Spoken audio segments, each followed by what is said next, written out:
الحمد لله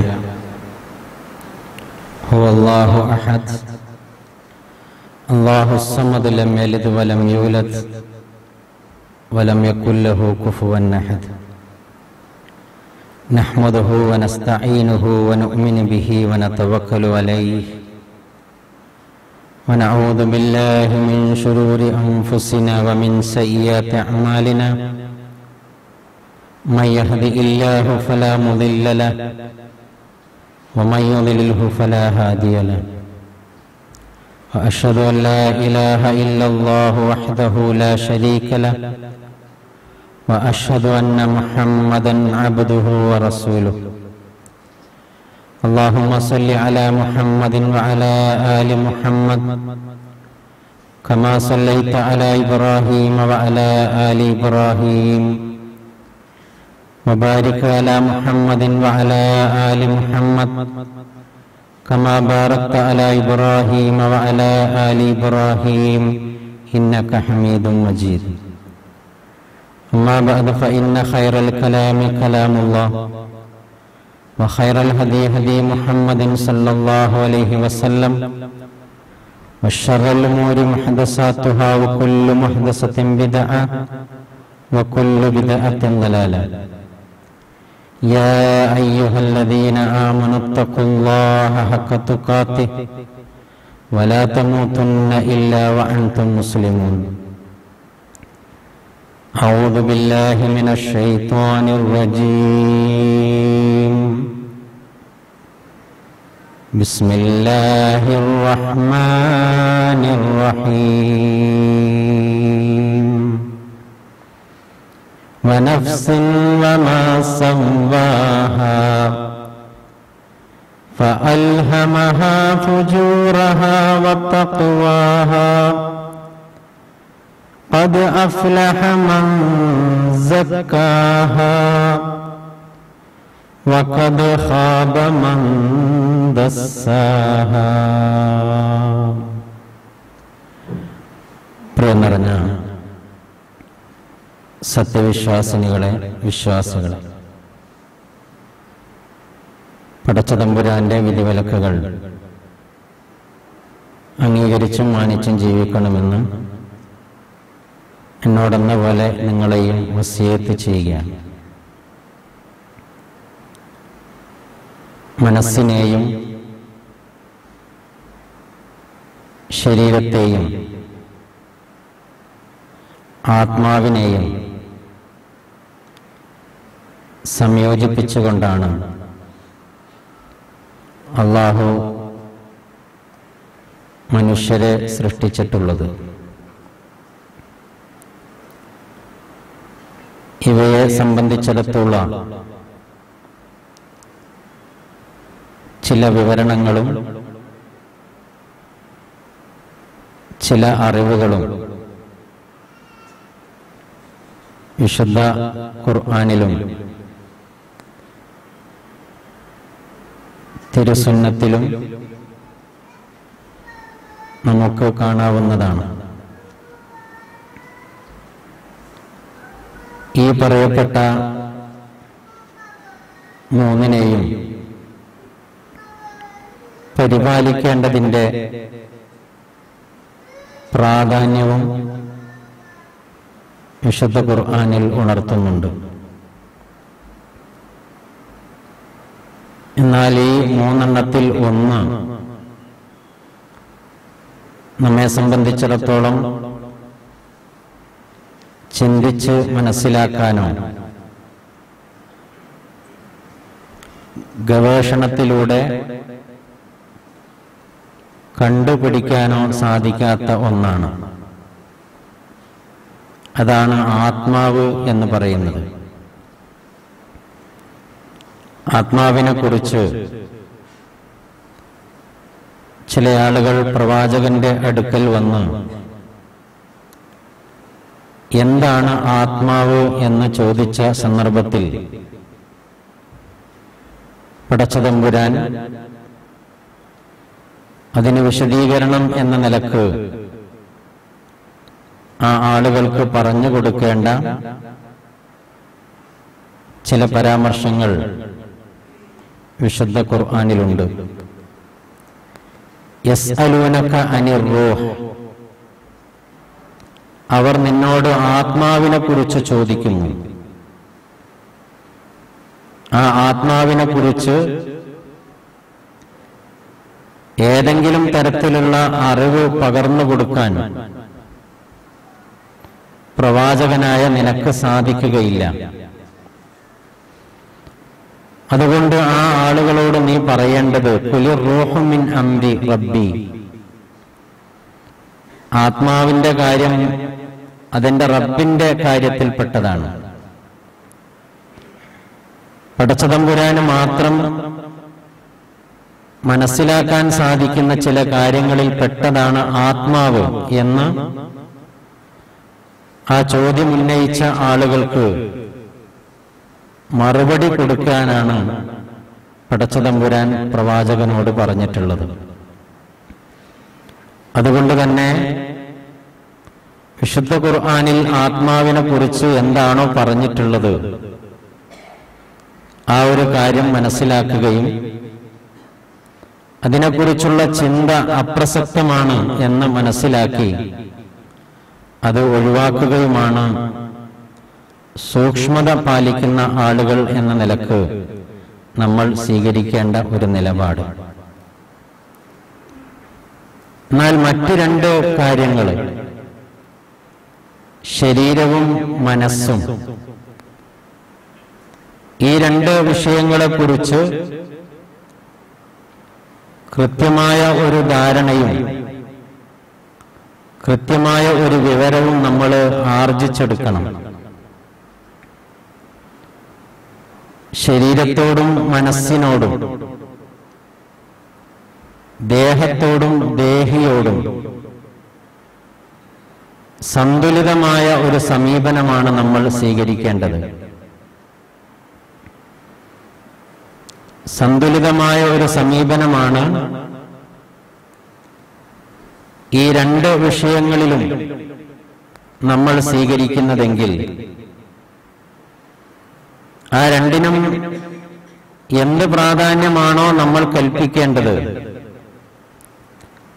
എങ്ങനെയാണോ അതിനെ സംരക്ഷിച്ച് പരിപാലിച്ച് വളർത്തിക്കൊണ്ടുവരേണ്ടത്, ആ ഒരു രൂപത്തിൽ മനസ്സിലാക്കുകയും ആ ഒരു സമീപനം ഈ രണ്ട് വിഷയങ്ങളിൽ നമ്മൾ സ്വീകരിക്കാൻ തയ്യാറാകുന്നുവെങ്കിൽ നമ്മെ സംബന്ധിച്ചിടത്തോളം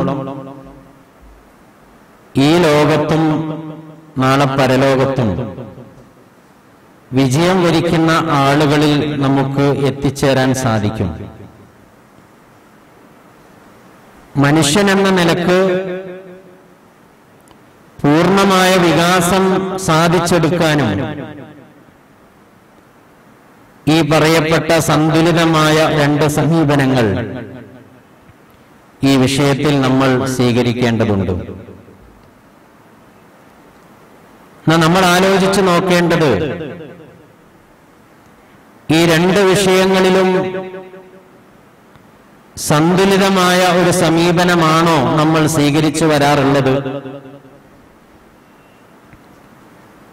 ശരീരത്തിന്റെ വിഷയങ്ങളിൽ കാണിക്കാറുള്ള ജാഗ്രത, ശരീരത്തിന്റെ വിഷയത്തിൽ കാണിക്കാറുള്ള സൂക്ഷ്മത, ആ സൂക്ഷ്മതയും ആ ജാഗ്രതയും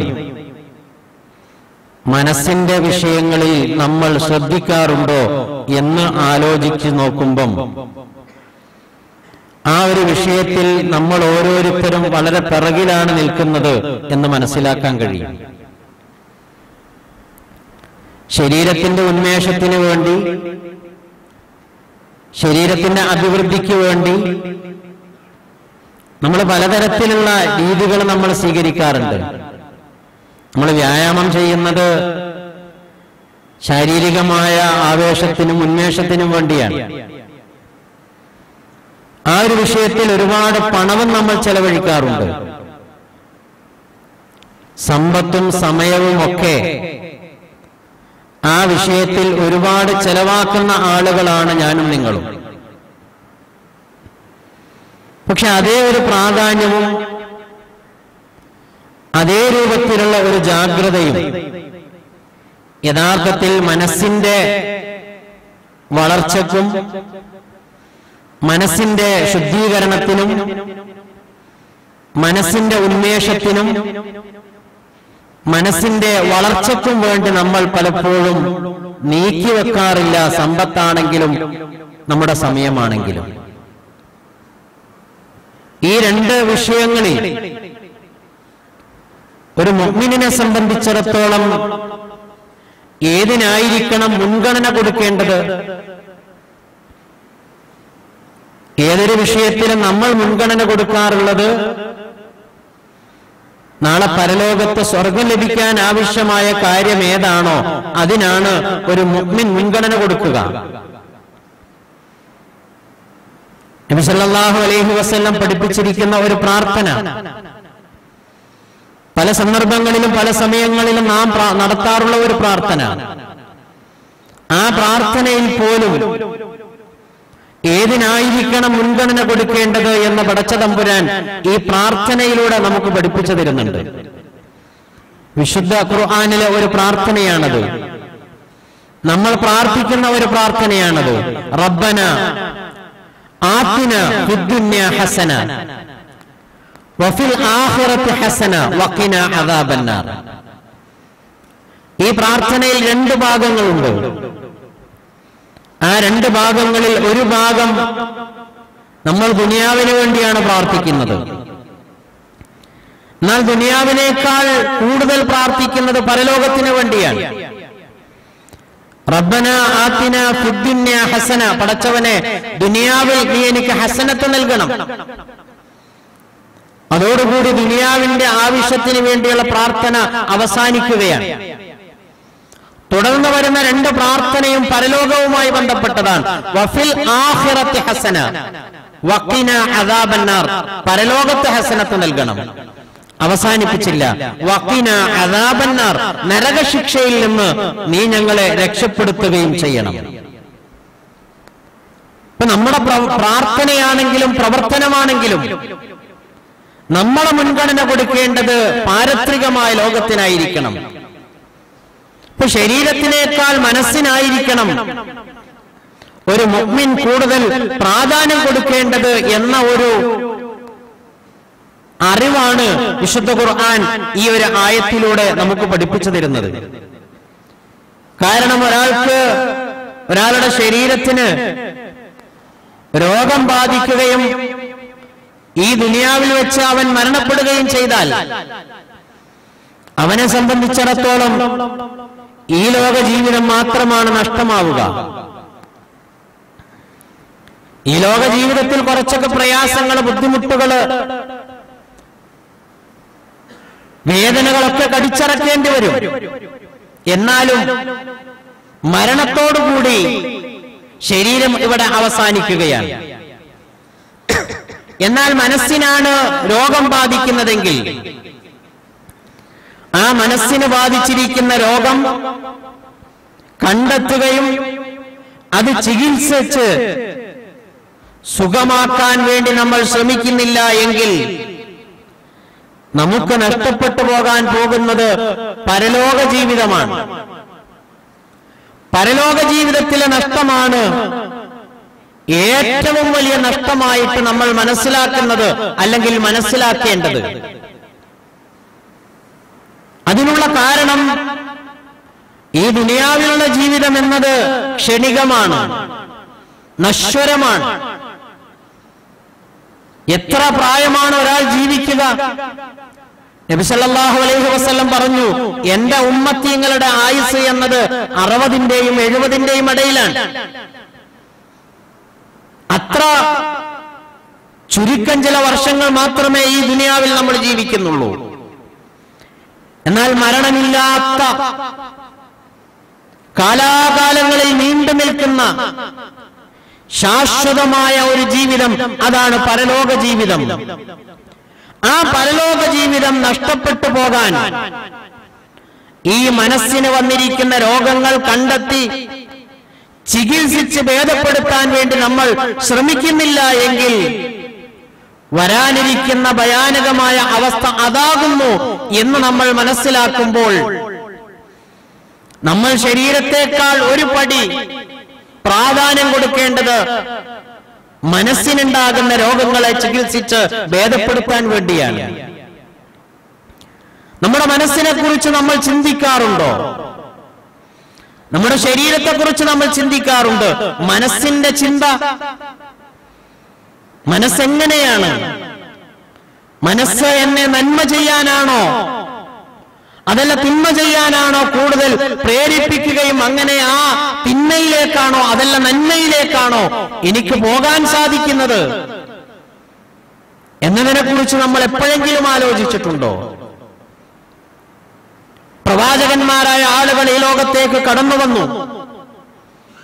ആ പ്രവാചകന്മാരെ അള്ളാഹു അയച്ചു എന്നുള്ളത് അള്ളാഹു നമ്മളോട് ചെയ്തിരിക്കുന്ന ഏറ്റവും വലിയ ഒരു അനുഗ്രഹമാണ്. നമ്മളെ ഈ ഭൂമിയിൽ പടച്ചിടുക മാത്രമല്ല പടച്ച തമ്പുരാൻ ചെയ്തിട്ടുള്ളത്, ഈ ദുനിയാവിൽ എങ്ങനെയാണ് ജീവിക്കേണ്ടത്, എന്ത് വിശ്വസിക്കണം, എന്ത് ആചരിക്കണം, എന്ത് അനുഷ്ഠിക്കണം, എന്ത് പ്രവർത്തിക്കണം, കൃത്യമായിട്ട് പ്രവാചകന്റെ 23 വർഷക്കാലത്തെ പ്രവാചകത്വ ജീവിതത്തിലൂടെ നമുക്ക് തെളിയിച്ചു കാണിച്ചു തന്നിട്ടുള്ളതാണ്.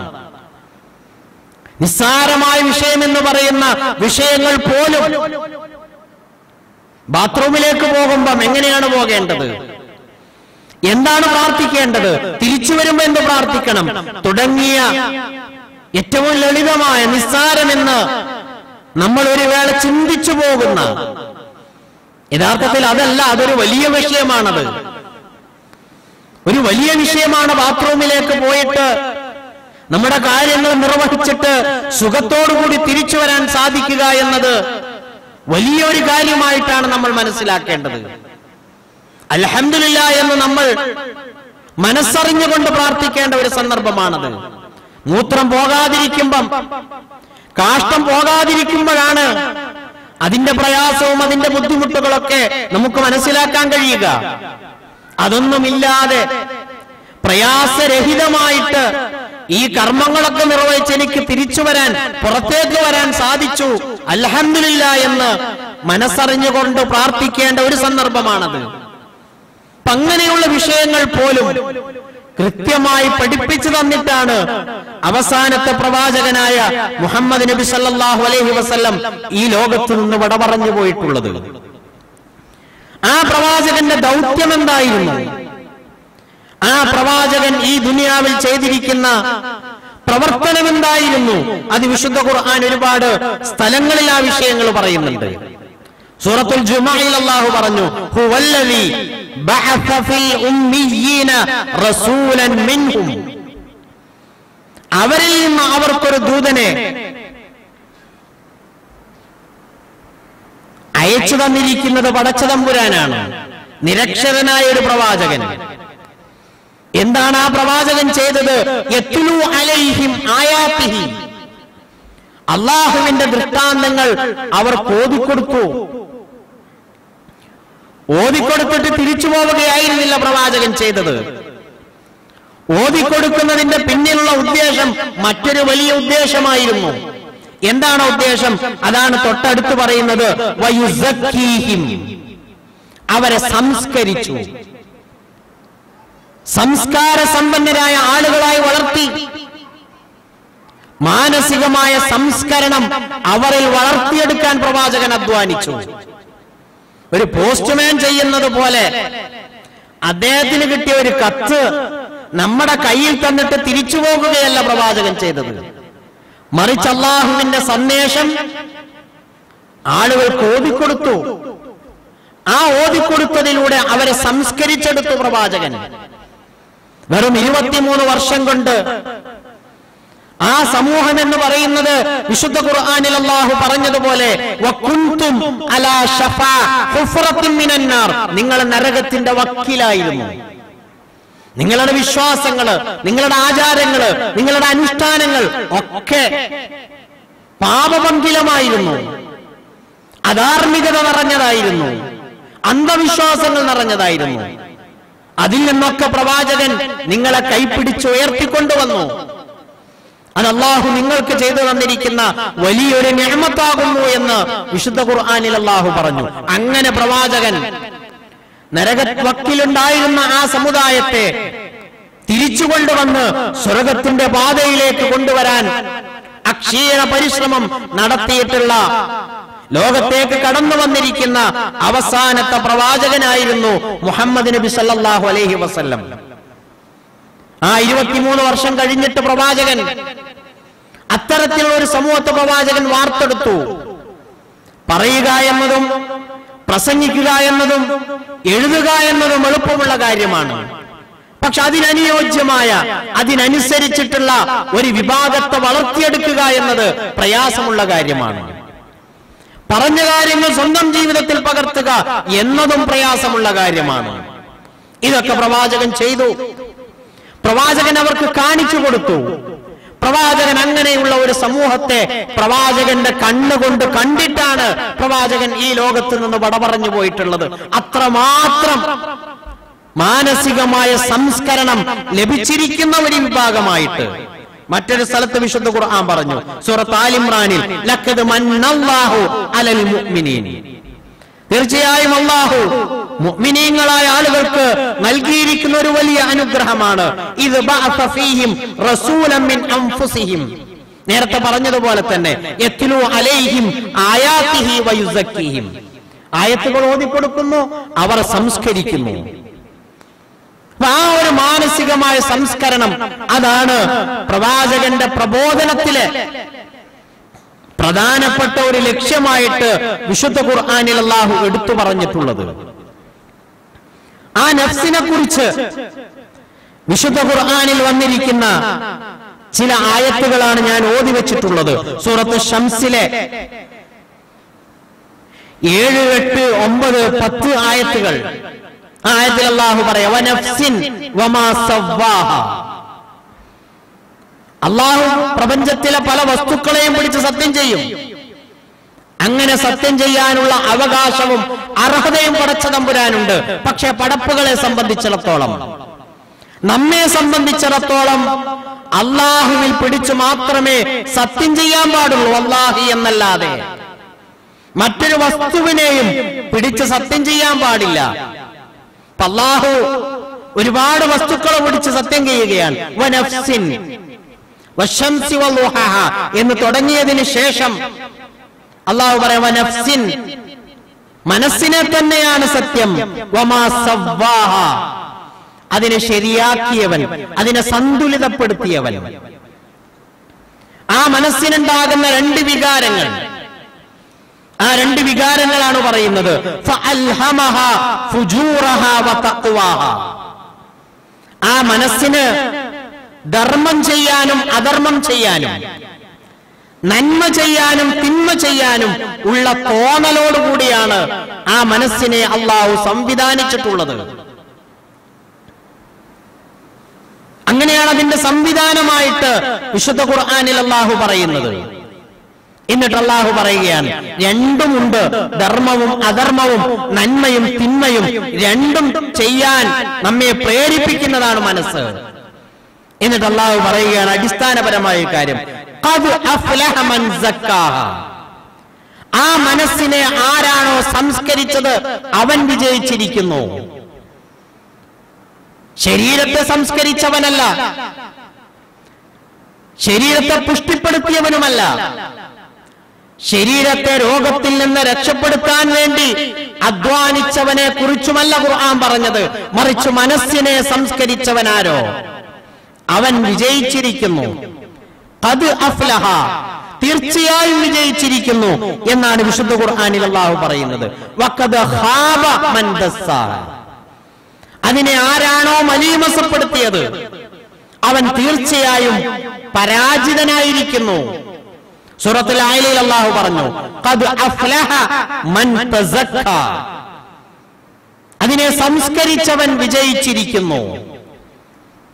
അപ്പൊ മനസ്സിനെ നമുക്ക് സംസ്കരിക്കണം. എന്നാൽ നമ്മുടെ മനസ്സിനെ കുറിച്ച് നമുക്കറിയാം. പലപ്പോഴും എന്റെയും നിങ്ങളുടെയും ഒക്കെ മനസ്സ് തിന്മയിലേക്കാണ് കൂടുതൽ ആകർഷിക്കുക. നന്മ ചെയ്യുന്നതിനേക്കാൾ നമ്മുടെ മനസ്സ് നമ്മോട് സംവദിക്കുന്ന, നമ്മോട് ആവശ്യപ്പെടുന്നത് തിന്മകൾ പ്രവർത്തിക്കാൻ വേണ്ടിയാണ്. സൂറത്ത് യൂസുഫിലെ യൂസുഫ് നബി അലൈഹിസ്സലാം പറഞ്ഞതാണെന്നും അതല്ലാതെ ആ രാജ്യം ഭരിച്ചിരിക്കുന്ന രാജാവിന്റെ ഭാര്യയുടെ വാക്കാണെന്നും പറഞ്ഞിരിക്കുന്ന ഒരു ആയത്ത് വിശുദ്ധ ഖുർആനിൽ നമുക്ക് കാണാൻ കഴിയും.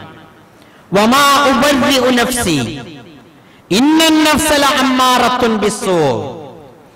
ഞാൻ എന്റെ മനസ്സിനെ കുറ്റവിമുക്തനാക്കുന്നില്ല. ഇന്നൻ നഫ്സ, തീർച്ചയായും മനസ്സ് എന്നത് ലഅമ്മാറത്തുൻ ബിസ്സൂ, തിന്മ ചെയ്യാൻ, മോശത്തരം ചെയ്യാൻ, വേണ്ടാത്തരങ്ങൾ ചെയ്യാൻ നമ്മെ പ്രേരിപ്പിക്കുന്നതാകുന്നു. ലഅമ്മാറത്തുൻ ബിസ്സൂ എന്നാണ് സൂറത്ത് യൂസുഫിലെ ഒരു ആയത്ത്. അപ്പൊ നമ്മുടെ മനസ്സ് തിന്മയിലേക്കാണ് കൂടുതൽ ആകർഷിപ്പിക്കപ്പെടുക. അപ്പൊ തിന്മയിലേക്ക് ആകർഷിപ്പിക്കപ്പെടുന്ന നമ്മുടെ മനസ്സിനെ നമ്മുടെ വരുതിയിലാക്കിയിട്ട് നന്മയുടെ പാതയിലേക്ക് തിരിച്ചുവിടുക എന്നത് കുറച്ച് അധ്വാനമുള്ള ഒരു ജോലിയാണത്, കുറച്ച് അധ്വാനമുള്ള ഒരു പണിയാണത്. അങ്ങനെ അധ്വാനിക്കുന്ന ആളുകൾക്ക് വേണ്ടിയിട്ടുള്ളതാണ് സ്വർഗം. ആ മനസ്സിനെ പിടിച്ചു നിർത്താൻ, ആ മനസ്സിന്റെ ഇച്ഛകളെയും ആഗ്രഹങ്ങളെയും തടഞ്ഞു നിർത്താൻ ശ്രമിക്കുന്നവനാരോ അവനാണ് സ്വർഗം ലഭിക്കുക എന്ന് വിശുദ്ധ ഖുർആനിൽ അല്ലാഹു മറ്റൊരു സ്ഥലത്ത് നമ്മെ പഠിപ്പിക്കുന്നത്. വഅമ്മാ മൻ ഖാഫ മഖാമ റബ്ബിഹി വനഹൻ നഫ്സ അനിൽ ഹവാ ഫഇന്നൽ ജന്നത ഹിയൽ മഅവാ. അല്ലാഹുവിന്റെ സന്നിധാനത്തെ, ഞാൻ മരിച്ചുപോയതിനു ശേഷം അള്ളാഹുവിന്റെ മുമ്പിൽ എഴുന്നേറ്റ് നിൽക്കേണ്ടവനാണ് എന്ന ബോധ്യം അല്ലെങ്കിൽ എന്ന ബോധം ആരെയാണോ സ്വാധീനിക്കുന്നത്, വനഹൻ നഫ്സ അനിൽ ഹവാ, നമ്മുടെ മനസ്സിന്റെ ഇച്ഛകൾ, ആഗ്രഹങ്ങളെ ആരാണോ തടഞ്ഞു നിർത്താൻ വേണ്ടി ശ്രമിക്കുകയും ചെയ്യുന്നത്, ഫഇന്നൽ ജന്നത ഹിയൽ മഅവാ, അത്തരം ആളുകളുടെ അഭയകേന്ദ്രം സ്വർഗമാണ്. അവർക്ക് വേണ്ടിയാണ് സ്വർഗം അല്ലാഹു സജ്ജീകരിച്ചിട്ടുള്ളത്. ആ മനസ്സിനെ സംസ്കരിക്കാനാണ് ആരാധനാകർമ്മങ്ങൾ, ആ മനസ്സിനെ സംസ്കരിക്കാൻ വേണ്ടിയാണ് അനുഷ്ഠാന കർമ്മങ്ങൾ ഇസ്ലാം നിർബന്ധമാക്കിയിരിക്കുന്നത്. നോമ്പ് കാലങ്ങളിൽ നമ്മൾ കേൾക്കാറുണ്ട് ആ കാര്യങ്ങളൊക്കെ. മനസ്സിനെ സംസ്കരിക്കാൻ, പിടിച്ചു നിർത്താൻ, മോശമായ വാക്ക്, മോശമായ പ്രവർത്തനങ്ങൾ ഒരാൾ ഒഴിവാക്കുന്നില്ല എങ്കിൽ അത്തരം ആളുകളുടെ നോമ്പ് കൊണ്ട് ഒരു ഉപകാരവുമില്ല എന്ന് പറയുന്ന ഹദീസുകൾ നമ്മൾ കേട്ടതാണ്. അപ്പൊ നമ്മുടെ മനസ്സിനെ പിടിച്ചു നിർത്താൻ, നമ്മുടെ ആഗ്രഹങ്ങൾക്ക് കടിഞ്ഞാണിടാനുള്ള ശ്രമം ഒരു മാസക്കാലം നമ്മൾ നടത്തുന്നുണ്ട്. നമുക്ക് ആഗ്രഹമില്ലാഞ്ഞിട്ടല്ല, നമുക്ക് ആവശ്യമായ വസ്തുക്കൾ ലഭിക്കാത്തത് കൊണ്ടുമല്ല. റമദാനിന്റെ പകലുകളിൽ ഭക്ഷണമുണ്ട്, വെള്ളമുണ്ട്, ഭാര്യയുണ്ട്, എല്ലാമുണ്ട്. പക്ഷേ നമ്മുടെ കൈകൾ അതിലേക്ക് നീങ്ങുന്നില്ല. നമ്മുടെ മനസ്സിനെ നമ്മൾ പിടിച്ചു നിർത്തുകയായിരുന്നു. മനസ്സിന് ആഗ്രഹമില്ലാഞ്ഞിട്ടല്ല, വിശപ്പുണ്ട്, ദാഹമുണ്ട്, എന്നിട്ടും ഒന്നും നമ്മൾ കുടിക്കുന്നില്ല, ഭക്ഷണമൊന്നും നമ്മൾ കഴിക്കുന്നില്ല. മനസ്സിനെ നമ്മൾ പിടിച്ചു നിർത്തുകയാണ്. ആ മാനസികമായ സംസ്കരണം, ആ മാനസികമായ ശുദ്ധീകരണം, അത് നേടിയെടുക്കാൻ നമ്മൾ പരിശ്രമിക്കണം. അങ്ങനെ ശ്രമിച്ചാൽ മാത്രമേ അത്തരം ആളുകൾക്കാണ് നാളെ പരലോകത്ത് സ്വർഗം ലഭിക്കുക എന്ന് വിശുദ്ധ ഖുർആനും പ്രവാചകനും നമുക്ക് പഠിപ്പിച്ചു തരികയാണ്. അപ്പൊ മനസ്സ് നന്നാക്കണം. ശരീരം നന്നാക്കിയത് കൊണ്ട് മാത്രം കാര്യമില്ല. ഇന്നല്ലാഹ ലാ യൻദുറു ഇലാ അജ്സാമിക്കും വലാ ഇലാ സുവരിക്കും വലാകിൻ യൻദുറു ഇലാ ഖുലൂബിക്കും വഅഅമാലിക്കും. നബി സല്ലല്ലാഹു അലൈഹി വസല്ലം പറഞ്ഞു, അല്ലാഹു നിങ്ങളുടെ ശരീരങ്ങളിലേക്കല്ല നോക്കുന്നത്, നിങ്ങളുടെ രൂപഭാവങ്ങളിലേക്കുമല്ല അല്ലാഹു നോക്കുന്നത്. വലാകിൻ, പക്ഷേ യൻദുറു, അവൻ നോക്കുന്നത് ഇലാ ഖുലൂബിക്കും, നിങ്ങളുടെ ഹൃദയങ്ങളിലേക്കാണ്, നിങ്ങളുടെ മനസ്സുകളിലേക്കാണ്. വ ഇലാ അഅമാലിക്കും, അതിനനുയോജ്യമായിട്ട് നിങ്ങൾ ചെയ്യുന്ന പ്രവർത്തനം, മനസ്സറിഞ്ഞുകൊണ്ട് നിങ്ങൾ ചെയ്യുന്ന പ്രവർത്തനം, മനസ്സറിയാതെ നിങ്ങൾ ചെയ്യുന്ന പ്രവർത്തനങ്ങൾക്ക് അള്ളാഹുവിന്റെ അടുക്കൽ പ്രതിഫലമില്ല. മനസ്സറിഞ്ഞുകൊണ്ടായിരിക്കണം പ്രവർത്തിക്കേണ്ടത്. മനസ്സിന്റെ ശുദ്ധീകരണവും ആ ഒരു മനസ്സിന്റെ സംസ്കരണവും എങ്ങനെ നേടിയെടുക്കാൻ കഴിയും? അത് നമ്മൾ ആലോചിക്കുകയും അതിനാവശ്യമായ പ്രവർത്തനങ്ങൾ നമ്മൾ നടത്തുകയും ചെയ്യണം. ശരീരത്തിന്റെ വിഷയങ്ങളിൽ രോഗം വരാതിരിക്കാൻ നമ്മുടെ ശരീരത്തെ നമ്മൾ എത്ര കണ്ട് സൂക്ഷിക്കുന്നുവോ അതുപോലെ അല്ല, അതിനേക്കാൾ മനസ്സിനെ നമ്മൾ സൂക്ഷിക്കണം, മനസ്സിനെ നമ്മൾ സംരക്ഷിക്കണം. മനസ്സിന്റെ വിഷയത്തിൽ കൂടുതൽ നമ്മൾ ജാഗ്രത പാലിക്കണം. എങ്കിൽ മാത്രമേ, പ്രത്യേകിച്ച് ഇന്നത്തെ കാലഘട്ടങ്ങളിൽ വിശ്വാസമനുസരിച്ചുകൊണ്ട് ജീവിക്കുക എന്നത് പോലും അധ്വാനവും പ്രയാസവുമുള്ള ഒരു കാലഘട്ടത്തിലാണ് നമ്മൾ ജീവിക്കുന്നത്. എവിടെ നോക്കാനും കഴിയില്ല, ഒന്നും കേൾക്കാനും കഴിയുന്നില്ല. അതുപോലെയുള്ള വാർത്തകള്, അതുപോലെയുള്ള സംഭവങ്ങളൊക്കെയാണ് നമ്മൾ കേൾക്കേണ്ടി വരുന്നത്. അതിനിടയിൽ വെച്ചിട്ട് ജീവിച്ച് നല്ല രീതിയിൽ ജീവിച്ച് മുന്നോട്ട് പോകാൻ നമുക്ക് സാധിക്കണമെങ്കിൽ ശരീരത്തിന്റെ വിഷയത്തിൽ നമ്മൾ കാണിക്കുന്ന ജാഗ്രത അതല്ല, അതിനേക്കാൾ വലിയ ഒരു ജാഗ്രത മനസ്സിന്റെ വിഷയങ്ങളിൽ നമ്മൾ കാണിച്ചാൽ മാത്രമേ ഈ ലോകത്തും നാളെ പരലോകത്തും വിജയം വരിക്കുന്ന ആളുകളിൽ ഉൾപ്പെടാൻ നമുക്ക് സാധിക്കുകയുള്ളൂ. അതുകൊണ്ട് ആ ഒരു മനസ്സിനെ സംസ്കരിക്കാനും ശുദ്ധീകരിക്കാനും സാധിക്കുന്ന പ്രവർത്തനങ്ങൾ കണ്ടെത്തി മനസ്സിനെ ശുദ്ധീകരിച്ചിട്ട് നാളെ പരലോകത്ത് സ്വർഗ്ഗം ലഭിക്കുന്ന യഥാർത്ഥ വിശ്വാസികളുടെ കൂട്ടത്തിൽ അല്ലാഹു നമ്മളെല്ലാവരെയും ഉൾപ്പെടുത്തി അനുഗ്രഹിക്കുമാറാകട്ടെ.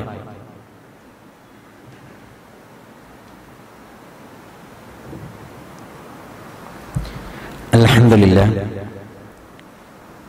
വസ്സലാത്തു വസ്സലാമു അലാ റസൂലിൽ അമീൻ വഅലാ ആലിഹി വസഹ്ബിഹി അജ്മഈൻ. തഖ്വല്ലാഹി ഇബാദല്ലാഹ്. പടച്ചതമ്പുരാന്റെ വിധിവിലക്കുകൾ അംഗീകരിച്ചും മാനിച്ചും ജീവിക്കണമെന്ന് ഒരിക്കൽ കൂടി ഉണർത്തുകയാണ്. ഈ മനസ്സിനെ പിടിച്ചുകെട്ടാനും ഈ മനസ്സിനെ സംസ്കരിക്കാനും ഈ മനസ്സിനെ ശുദ്ധീകരിക്കാനും ആവശ്യമായ ഒരുപാട് നിർദ്ദേശങ്ങളും ഉപദേശങ്ങളും നമുക്ക് വിശുദ്ധ ഖുർആനിൽ നിന്നും പ്രവാചകൻ ചര്യയിൽ നിന്നും നമുക്ക് വായിച്ചെടുക്കാൻ കഴിയുന്നതാണ്.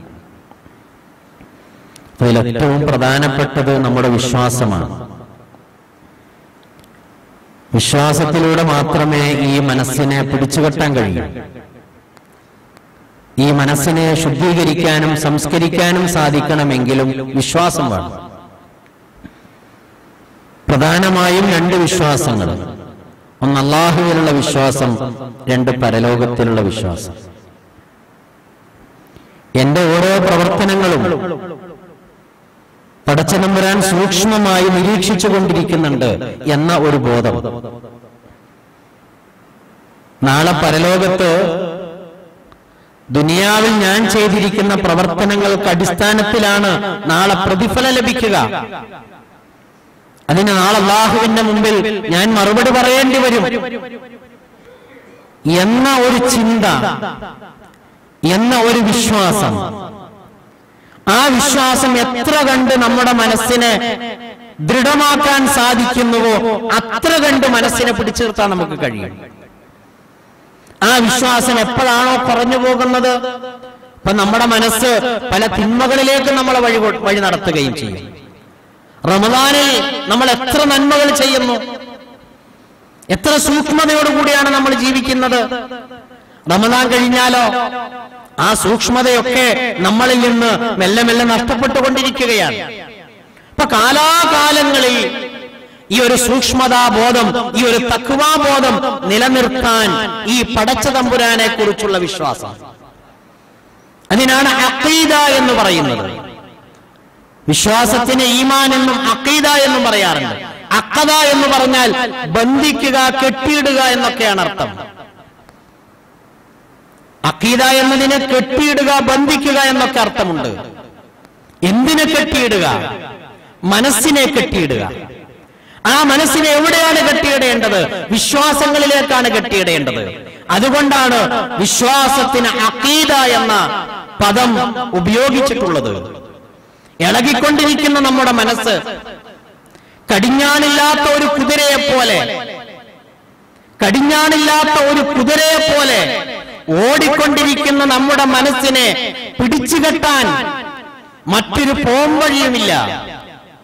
നിയമങ്ങൾ കൊണ്ടോ പോലീസിനെ കൊണ്ടോ പട്ടാളത്തെ കൊണ്ടോ ഒന്നും നമ്മെ നന്നാക്കാൻ കഴിയില്ല. നമ്മുടെ മനസ്സിനെ നന്നാക്കാനുള്ള ഒരേ ഒരു വിദ്യ അത് ഈ പറയപ്പെട്ടിരിക്കുന്ന ഈമാനാണ്, ഈ പറയപ്പെട്ടിരിക്കുന്ന അഖീദയാണ്. ആ അഖീദയും ആ ഈമാനും അതോടൊപ്പമുള്ള അനുഷ്ഠാന കർമ്മങ്ങളും അതോടൊപ്പമുള്ള സൽസ്വഭാവങ്ങളുമൊക്കെ അതൊക്കെ നമ്മൾ ഉണ്ടാക്കിയെടുക്കുമ്പോഴാണ് നമ്മുടെ മനസ്സിനെ നമുക്ക് സംസ്കരിച്ച് മുന്നോട്ട് കൊണ്ടുപോകാൻ സാധിക്കുക. അതുകൊണ്ട് ഈ വിഷയത്തെക്കുറിച്ച് ഗാഢമായി നമ്മൾ ചിന്തിക്കണം. ശരീരത്തെക്കുറിച്ച് ചിന്തിക്കുന്നത് പോലെ തന്നെ കുറച്ചു നേരമൊക്കെ ഇരുന്നിട്ട് എന്റെ മനസ്സ് എന്താണ്, എന്റെ മനസ്സ് എന്താണ് എന്നോട് പറയുന്നത്, മനസ്സിന് എത്ര കണ്ട് ശുദ്ധീകരണം വരുത്താൻ, തസ്കിയത്ത് വരുത്താൻ എനിക്ക് സാധിച്ചിട്ടുണ്ട്, തസ്കിയത്ത് ഉണ്ടാക്കാനുള്ള വഴി എന്താണ് തുടങ്ങിയ കാര്യങ്ങളെ കുറിച്ചൊക്കെ ആലോചിച്ച് ആ മനസ്സിനെ ശുദ്ധീകരിക്കാൻ വേണ്ടി ശ്രമിച്ചാൽ മാത്രമേ നാളെ വരാനിരിക്കുന്ന ശാശ്വതമായ പരലോകത്ത് സ്വർഗം ലഭിക്കാൻ നമുക്ക് സാധിക്കണമെങ്കിൽ അതുകൊണ്ട് മാത്രമേ സാധിക്കുകയുള്ളൂ എന്ന വിശുദ്ധ ഖുർആനിന്റെ ഗുണപാഠം ഉൾക്കൊണ്ടുകൊണ്ട് മനസ്സിനെ ശുദ്ധീകരിക്കാൻ പരമാവധി പ്രവർത്തിക്കുക, പരിശ്രമിക്കുക. പടച്ചതമ്പുരാൻ ആ രൂപത്തിൽ മനസ്സിനെ സംസ്കരിക്കാൻ സാധിക്കുന്ന യഥാർത്ഥ വിശ്വാസികളിൽ അള്ളാഹു നമ്മളെ എല്ലാവരെയും ഉൾപ്പെടുത്തി അനുഗ്രഹിക്കുമാറാകട്ടെ. നമ്മളിൽ വന്നുപോയ തെറ്റുകളും കുറ്റങ്ങളും അവന്റെ മഹത്തായ ഫളലുകൊണ്ട് വിട്ടുപുറത്ത് മാപ്പാക്കി തരുമാറാകട്ടെ. നമ്മളെല്ലാവരെയും അവൻ ജന്നാത്തുൽ ഫിർദൗസിൽ ഒരുമിച്ച് കൂട്ടി അനുഗ്രഹിക്കുമാറാകട്ടെ. നമ്മളിൽ നിന്ന് മരണപ്പെട്ടു പോയ ആളുകൾക്ക് പടച്ചതമ്പുരാൻ മഗ്ഫിറത്തും മർഹമത്തും നൽകി അനുഗ്രഹിക്കുമാറാകട്ടെ. അല്ലാഹുമ്മ ഗ്ഫിർ ലിൽ മുഅ്മിനീന വൽ മുഅ്മിനാത്ത് വൽ മുസ്ലിമീന വൽ മുസ്ലിമാത്ത് വൽ അഹ്യാഇ മിൻഹും വൽ അംവാത് ഇന്നക മുജീബുദ് ദഅവാതി യാ ഖാദിയൽ ഹജാത്ത്. اللهم اجرنا من النار، اللهم اجرنا من النار، اللهم اجرنا من النار. اللهم اعز الاسلام والمسلمين واذل الشرك والمشركين. ربنا تقبل منا انك انت السميع العليم وتب علينا انك انت التواب الرحيم. ربنا آتنا في الدنيا حسنة وفي الآخرة حسنة وقنا عذاب النار.